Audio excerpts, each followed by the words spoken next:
Hi, my name is Matt, and I got this dumb idea in my head that I should be the change that I want to see in the world, right?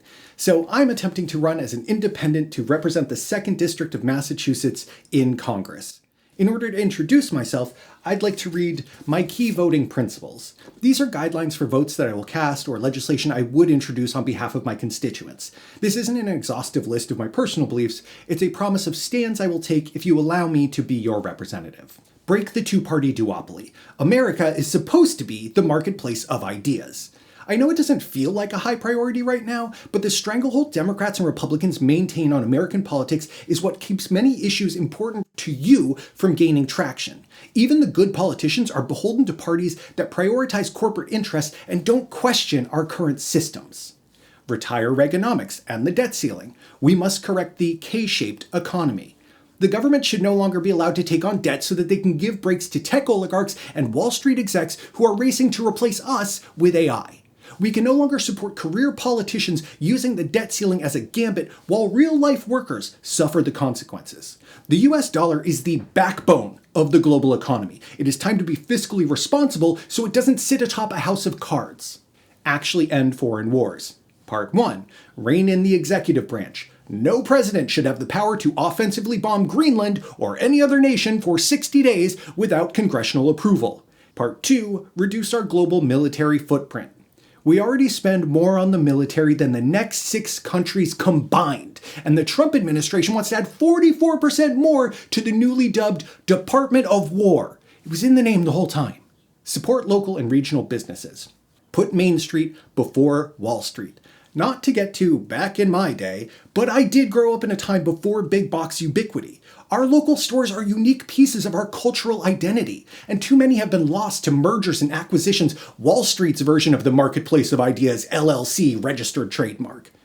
Untie well-being from employment. Healthcare should be a right, not a perk. We can spend billions on bombs, but we can't have paid family leave? Taking action on skyrocketing healthcare, childcare, elder care, all the care costs would be evil socialism, but we'll bend over backwards for an economy that doesn't trickle down?